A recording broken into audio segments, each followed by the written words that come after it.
You all heard of these sounds before. But what you don't know is that there are shifting forms.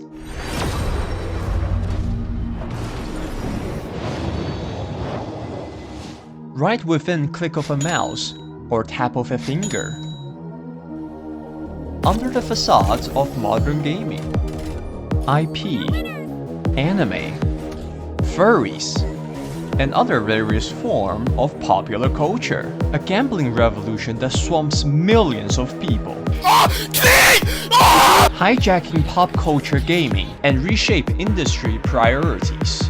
This is the Gacha Goldrush.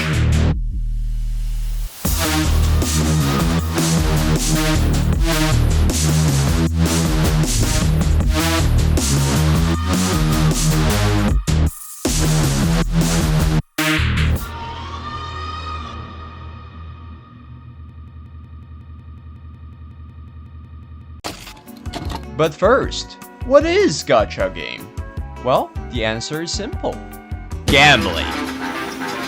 Okay, seriously. A gacha game is typically a video game that implements a gambling mechanic similar to loot boxes. It entices players to spend in-game currency to receive a random in-game item, and most of the in-game currency can be purchased by using real-world funds. Now get this.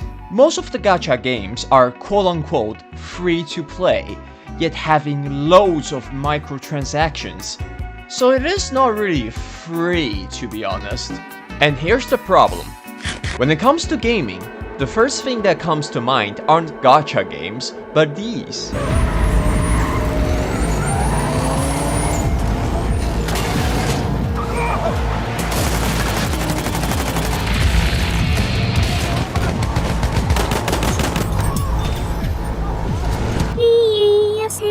But now, even these free A games companies are having a trend adding gacha mechanism into their games.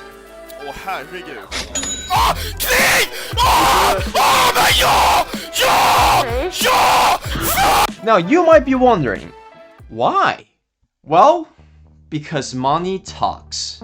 According to the data Intelo, the global gacha games market size was valued at $19.4 million in 2023 and is projected to reach $43.2 billion by 2032. This thesis argues that gacha mechanics exploit pop culture appeal and gambling psychology to prioritize profit over creative innovation, fundamentally reshaping game design priorities. Now begs the question, how does this system works exactly?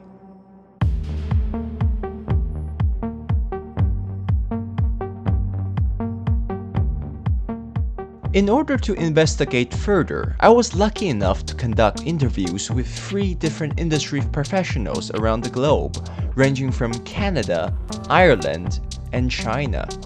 I'm Dai Shi. I've been in the Gacha Game community since 2016. My name is Dao Wu, a research postgraduate student at University College Dublin, studying game business model. 我是缔造破壁者，我现在是一名本科在读的学生。我本人从17年开始玩游戏，一直玩到现在。With the help of 3 insiders, I got a pretty good picture of the gacha industry. 抽卡手游它所有一些目的都是为了盈利，而它盈利的主要手段是让你抽卡，其实是卖皮肤。它为了让你抽卡，让你去氪金，它用了很多手段，包括但不限于塑造角色，设立成一个非常强力的、非常 OP 的一种角色。让你怕过了这村就没这店了，人物的皮肤啊、枪械的皮肤啊之类的。那我纯粹就是为了好看，但是他那个皮肤是要在卡池里面抽出来的。我最后应该是花了350来块钱去买了一个皮肤。And franchises like Arknights and Zenless Zone Zero embedded gacha in familiar worlds, which leverages parasocial bonds, aka waifu culture, where spending is framed as supporting beloved characters rather than gambling. When I decide whether to pull for a character or not, it comes to a few factors really. The primary factor is the character going to help me proceed in the future game? How good is the character? Does it introduce more gameplay? And second is the character design. Is the character good looking? Does it have a good background story?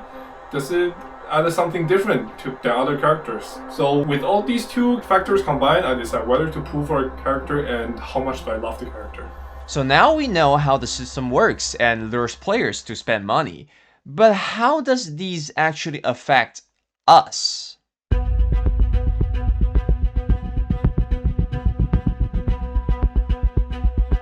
We have been seeing a trend of creative erosion in the past few years. Post-launch development now prioritizes new gacha banners over gameplay expansions.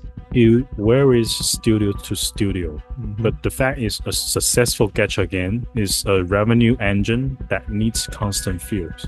That means a permanent high-priority teams of artists, writers, and designers creates a steady stream of new characters, items, and events for the next banner. Data analysis and balance designers are perpetually tuning the economy. So those cool one-off narrative quests that doesn't directly promote, that directly contributes to the new banner, they don't get access in a dramatic meeting. The fact is that usually they just never get the staff or budgets to actually happen because the monetization engine always takes priorities.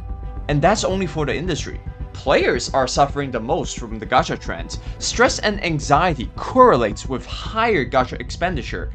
According to the National Library of Medicine, players with anxiety are spending 3.2 times more monthly. That's not small numbers. Now, what about regulations? Surely the governments are going to do something about it, right?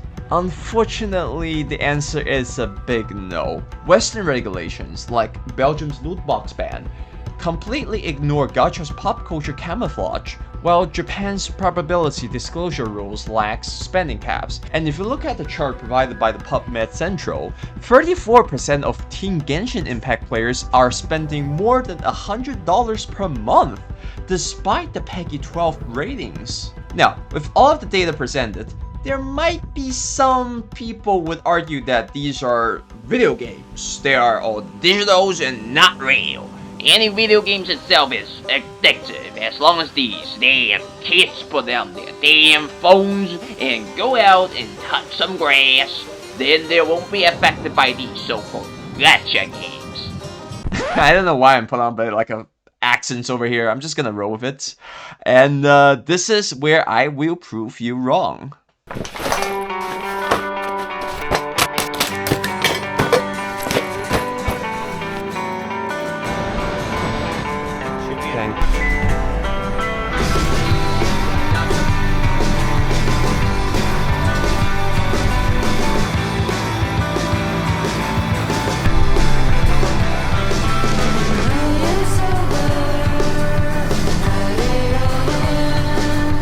So the owner of Den Claw, Austin, located in Ottawa, agreed on my request for filming and playing in their gacha game establishment, which consists of physical playable machine.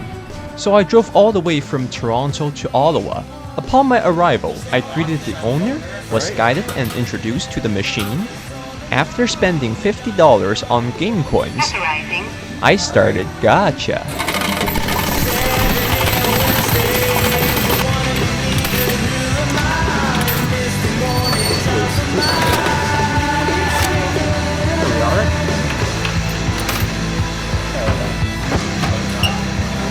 Here.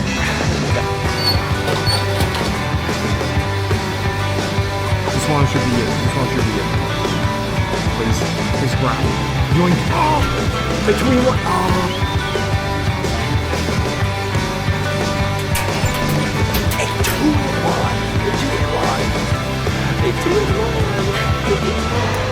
Honestly, after this little gambling sessions, little gacha session, I totally understand why people are addicted to this.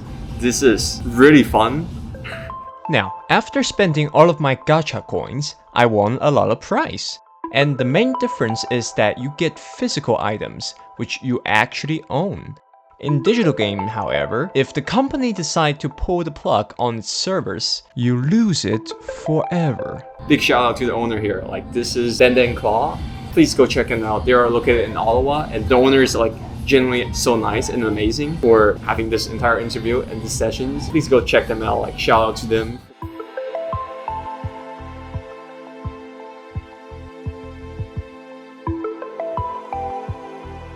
Now, usually there would be a conclusion on whether gacha game is good or bad, but that's not the definite case here. In the current state, it is pretty bad, but all of these could be changed if it has more regulation and monitored by not only the regulators, but also gamers and developers. We should classify gacha mechanics as gambling to trigger licensing, taxation, and harm audits. Gacha isn't evil, but then again, when profit trumps art, you lose games worth remembering.